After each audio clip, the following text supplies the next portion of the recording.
ஒரு பெரிய நகரத்தில் ஒரு பணக்கார குடும்பம் வாழ்ந்தது. அவர்கள் பெரிய வீடுகள், அலங்கரித்த செல்வங்கள், பெரிய வாகனங்கள் எல்லாம் இருந்தது. ஆனால் குடும்பத்தினரின் மனம் வெற்று, அன்பும் கருணையும் குறைந்தது. அதே நகரில் ஒரு விதவை பெண் வாழ்ந்தாள். குடிசையில் சிறிய வருமானத்தில் இருந்தாலும் அவளின் மனம் மகிழ்ச்சியால், அமைதியால் நிரம்பியிருந்தது. அவள் எப்போதும் பிறருக்கு உதவ தயாராக இருந்தாள். ஒருநாள் அந்த பணக்கார குடும்பத்தின் மகள் நோயுற்றாள். பிறர் யாரும் கவனிக்கவில்லை.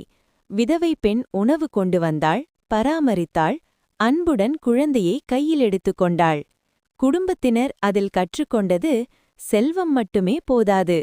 உண்மையான செல்வம் அன்பு, கருணை, பகிர்வு. முடிவில் அந்த குடும்பம் மனம் திறந்து விதவை பெண்ணின் உதவியையும் அன்பையும் மதித்தனர்.